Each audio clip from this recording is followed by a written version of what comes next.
उपाध्यक्ष महोदय, आज सरकार की ओर से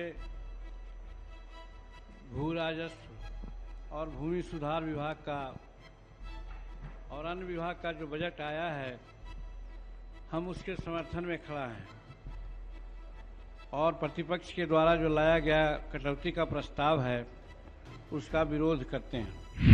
पहले हमारे समाज और गरीब तबके के लोगों को जमीन की भूख नहीं थी। अब वो समझ रहे हैं कि हमें कहाँ सताया जा रहा है, जिसके चलते उनके आवेदन आते हैं। लेकिन दुख है कि पत्राचार करते हैं, प्रधान सचिव से लेकर के डीएम तक के, उस पर कार्रवाई नगण्य होती है। माननीय मंत्री कह रहे थे कोई सदस्य कि कहा जाता है कि यहाँ जमीन नहीं है। क्षेत्रफल के माने में बिहार में कोई कमी जमीन की नहीं है, खोजने की जमीन है। कहाँ जमीन कौन दबा के रखा हुआ है, इसके लिए अभियान चलाने की जरूरत है।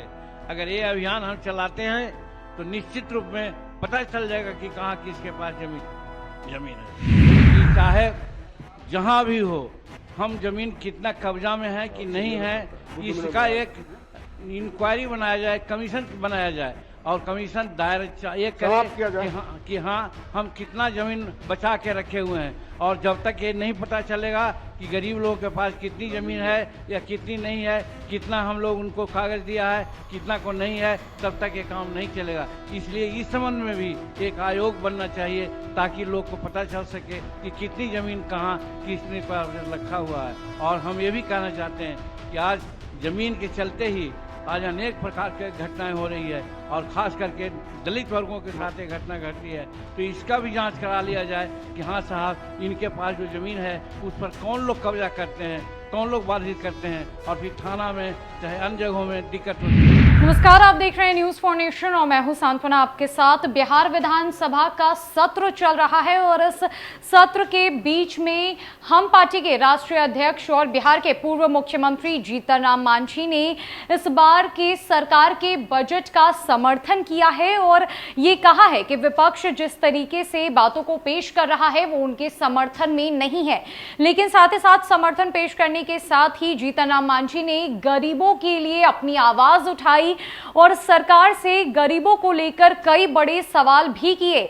जीतन राम मांझी की तरफ से यह भी सवाल किया गया कि आखिर सरकार बताए कि आजादी को अब तक 75 साल हो गए हैं और कितने सालों तक ऐसा चलेगा कि गरीबों को भूखमरी से मरना पड़ेगा, उनकी जमीनों पर कब्जा होता रहेगा, साथ ही साथ उनकी जमीनें लगातार उनके हाथों से निकलती जा रही है। गरीब इस पूरे मामले पर कुछ नहीं कर पाते हैं, वो लगातार बीमार रहते हैं, भूखमरी से मरते हैं, ना तो उनके पास घर होता है और ना ही जमीन। ऐसे में सरकार की तरफ से लगातार ये बातें कही जाती है, ये कानून भी बनाया गया है कि 5 से 10 डेसिमल जो जमीन है वो गरीबों को खेती करने के लिए दिया जाना चाहिए। लेकिन इसके बावजूद गरीबों के साथ लगातार समाज में और इस देश में अत्याचार हो रहा है। जीतन राम मांझी ने किस तरीके से गरीबों के लिए अपनी आवाज को बुलंद किया है, सरकार पर और सरकार के मंत्री पर किस तरीके से उनके द्वारा सवाल किए गए हैं, गरीबों को लेकर, जमीन को लेकर, बिहार के जो जमीन है उसको लेकर जीतन राम मांझी की तरफ से क्या कुछ बातें कही गई है, आपको छोड़े जाते हैं इस पूरे विजुअल के साथ। उपाध्यक्ष महोदय, आज सरकार की ओर से भू राजस्व और भूमि सुधार विभाग का और अन्य विभाग का जो बजट आया है, हम उसके समर्थन में खड़ा हैं और प्रतिपक्ष के द्वारा जो लाया गया कटौती का प्रस्ताव है उसका विरोध करते हैं। उपाध्यक्ष महोदय, हम गरीबों की बात प्रायः करते हैं और इतने लंबे समय से जो हम राजनीति में हैं, हमारे पास गरीब तबके के लोग ही आते हैं और हमने प्रायः देखा है कि अगर 100 आवेदन आता है तो 70-80 आवेदन जमीन से संबंधित है।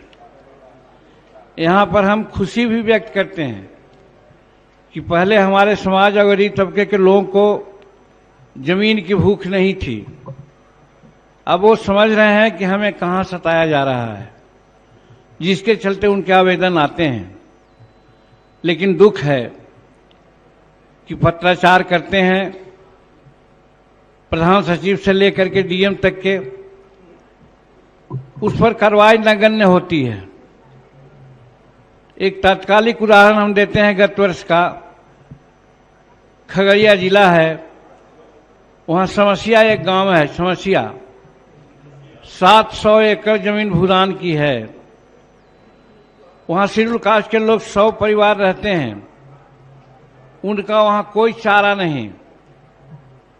दूसरे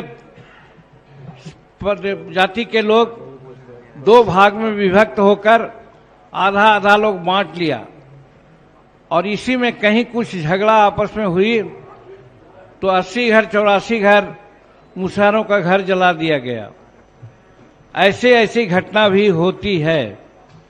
और आज हम तो यही कहना चाहते हैं, अदब के साथ कहना चाहते हैं भू राजस्व जो हमारे मंत्री हैं और बिहार सरकार या मुख्यमंत्री जी से, कि हम जो भी बातें करते हैं उसका कम से कम हिसाब लगा लें कि इन बातों का कहीं कोई क्रियान्वित हो रही है या नहीं।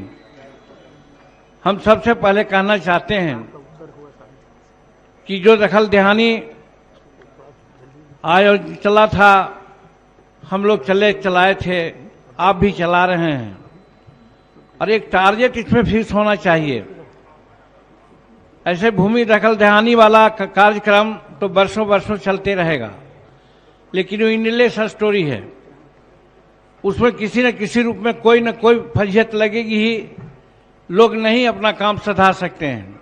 इसलिए सरकार को चाहिए कि कम से कम जो 3 डिसमिल आप कहते हैं, अभी ठीक ही राजेश बाबू ने कहा कि 16 में उसको 5 डिसमिल कहा गया था, और 5 डिसमिल जमीन चाहे सीलिंग की जमीन हो, भूदान की जमीन हो या बिहार सरकार की जमीन हो, अगर ये जमीन नहीं है तो खरीद करके भी जमीन दिया जाए। और खरीद करके बांध दिया गया था पहले 20,000 रुपये डिसमिल, 60,000 रुपया मिलता है, उतना जमीन आज नहीं मिलती। जो मार्केट रेट से जमीन पैसा लिया जाता है वही पैसा दिया जाए उनको जमीन खरीदने के लिए, तब हम समझते हैं कि वो ले लेंगे जमीन अपना, नहीं तो नहीं लेंगे। और जब हम ये कह रहे हैं कि हम लोगों को जमीन दे रहे हैं, तो माननीय राजस्व मंत्री जी बतलाएंगे कि अभी तक 3 डिसमिल जमीन कितने लोगों को दिया, 5 डिसमिल जमीन कितनों को दिया, ये बताना चाहिए। हम नहीं समझते कि सिर्फ कहते जाएं, हो नहीं रहा है एक चीज। और दूसरी चीज महोदय, मैं कहना चाहता हूं कि शहरों में आवास बोर्ड की जमीन को फ्री होल्ड किया गया था, और फ्री होल्ड होने से बहुतों को बहुत अच्छी मदद मिली है और वो अपना घर संपत्ति समझते हैं। देहात में भी चाहे भूदान का पर्चा हो या सीलिंग का पर्चा हो या बिहार सरकार की पर्चा हो, आज हम देखते हैं या जांच करने की जरूरत है कि जितना पर्चा आप देते हैं, दिए हैं, भले आपके रिकॉर्ड में चाहे जो भी हो, लेकिन उस पर उनका कब्जा नहीं है। एक बात। दूसरी बात उसमें यह है कि अगर उनको दे देते हैं कुछ दिन के लिए कब्जा भी है तो गरीब लोग भूखे होते हैं, कभी बीमार, कभी और तरह की बात होती है, तो अन्य लोग भी अपना खेती का बेचते हैं, चाहे शादी के लिए बेचते हों चाहे और काम के लिए बेचते हों। लेकिन जिनको आप परवाना दिया है, पर्चा दिया है, उनका आप कह दिया है कि हस्तांतरण नहीं होगा इसका। जानते हैं इसका क्या असर है? अगर सतह में आप लोग जाते होंगे, गांव घर में हमने देखा है कि जो जमीन 20,000 रुपये कट्ठा बिकना चाहिए, वो जमीन 5,000 रुपये कट्ठा बेच करके लोग चला जाता है। और यही कारण है कि आज जिनको आपने पर्चा दिया तीनों विधाओं में, उसमें शायद 5 या 10% लोगों का कब्जा है, नहीं तो या तो बेच दिए, नहीं तो दूसरा लोग कब्जा कर लिए। तो इस तरह से अगर चलेगा तो 75 साल तो हो गए, और हम लोग आगे कितना साल तक आगे जाएंगे कि लोगों को हम जमीन दे सकते हैं, कर सकते हैं कि सब लोगों को हमने मकान के लिए जमीन दे दिया, सब लोगों को खेती करने के लिए दे दिया। अभी हाल में झारखंड राज्य ने किया है, जो किया गया था यहाँ 16 में कि 5 डिसमिल जमीन देंगे और साथ साथ 1 एकड़ जमीन हम खरीद के देंगे खेती के लिए। क्या हमारे पास खेती नहीं है? कौन अभी एक माननीय मंत्री कह रहे थे कोई सदस्य कि कहा जाता है कि यहाँ जमीन नहीं है। क्षेत्रफल के माने में बिहार में कोई कमी जमीन की नहीं है, खोजने की जमीन है। कहाँ जमीन कौन दबा के रखा हुआ है, इसके लिए अभियान चलाने की जरूरत है। अगर ये अभियान हम चलाते हैं तो निश्चित रूप में पता चल जाएगा कि कहाँ किसके पास जमीन है।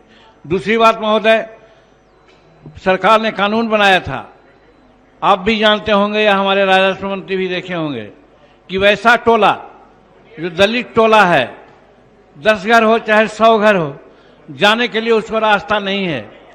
उसको हम जमीन खरीद करके रास्ता सड़क बनाते हैं और आवागमन की सुविधा देते हैं। आप बताइए माननीय मंत्री महोदय, कितने गांव में ऐसे जमीन खरीद करके और उनको रास्ता बना दिए हैं ताकि वो जाते हैं। दिक्कत होती है कि उनके जानवर जाते हैं, उनके सुगर जाते हैं, वे लोग जाते हैं और वैसे रास्ते से जाते हैं जहां पर जाने में उनको दिक्कत होती है।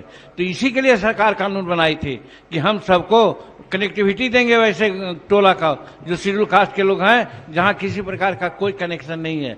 आज ऐसा हजारों टोला है, नाम लिया जाएगा तो मैं बता सकता हूं, लेकिन है इसमें बहुत दिक्कत। दूसरी बात महोदय, हम आते हैं बिहार के दक्षिणी कोने से जहां नक्सलाइट की बात आती है, और जो नक्सलिज्म की बात हम लोग देखते हैं, प्रायः उसके जड़ में भूमि विवाद ही हुआ करता है। और भूमि विवाद का खास कारण है कि हम देखा कि इमामगंज है, डुमरिया है, बांके बाजार में है, क्या सर्वे हुआ नहीं, या सर्वे है तो उनको खतियान दस्तावेज नहीं है और वहाँ के कर्मचारी लोग ऐसा करता है कि हम जमीन अगर नहीं भी लिया है तो हमारे नाम से रसीद कट गई, और जिसकी जमीन है वो इधर उधर भटक रहा है और देखता है अंचल में जाके तो रिकॉर्ड नहीं है। इसलिए हम कहना चाहते हैं कि उन जगहों में रिकॉर्ड शुद्धि करना चाहिए ताकि उन लोगों को इस तरह का भोगना न पड़े। महोदय, एक बात और कह करके हम कहना चाहते हैं आपको कि जो बटाईदारी वाले कानून जिसकी चर्चा अभी सत्यदेव राम जी कर रहे थे, आज हजारों हजार किसान हैं जो बटाईदारी से अपना जीवन यापन करते हैं, उसका लाभ उनको नहीं मिल पा रहा है। इसीलिए बंदोपाध्याय साहब का एक आयोग बना था और उसका रिपोर्ट प्रतिवेदन मिल चुका है। और क्या कारण है, नीतीश कुमार तो इतने प्रगतिशील आदमी हैं, इतने बड़े समाजवादी हैं, और जिस प्रकार जिनका प्रधानमंत्री जी यह करते हुए नहीं थकते हैं, तो कम से कम इस माने भी तो गरीबों को देखें। अगर बटाईदारी कानून से अगर किसी को घाटा है तो अमीरों का घाटा है।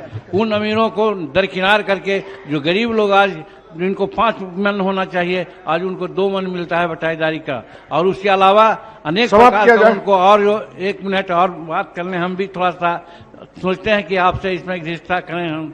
तो इस तरह से बटाईदारी का जहां तक सवाल है, हमारा कहना है यही कि बटाईदारी कानून के बारे में जो आयोग ने अपना प्रतिवेदन दिया है, उस प्रतिवेदन को बिहार सरकार लागू करे। वो जनहित में होगा, इसमें कोई पार्टी और कोई पॉलिसी का मामला नहीं है।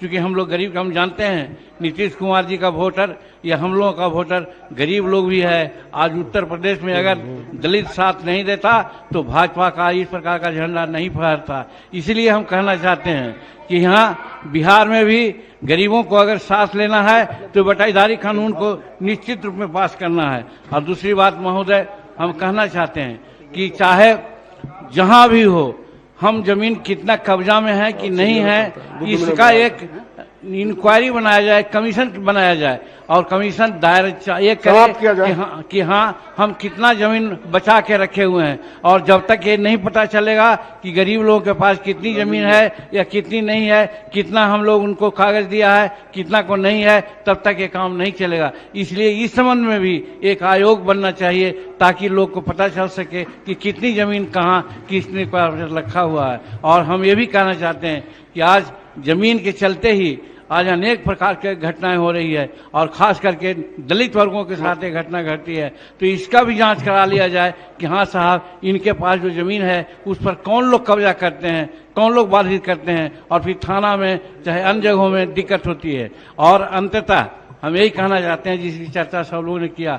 जो हम अंचल अधिकारी नहीं बहाल कर सकते हैं, हम और लोग नहीं बहाल कर सकते हैं, तो अंचल कर्मचारी तो जरूर बहाल कर सकते हैं। जो एक कर्मचारी 7-7 पंचायत का मालिक होता है और अपने तय 5-5, 7-7 आदमी को रखता है, जो उसका लिपिक रहता है और वही पैसा लेता है, दाखिल खारिज में हो चाहे अनमान्य में हो। तो इसलिए कम से कम अमीन और कर्मचारी की बहाली सरकार करे तत्परता से, ये मांग मैं करता हूं और इसके साथ मैं अपनी बात को समाप्त करता हूं।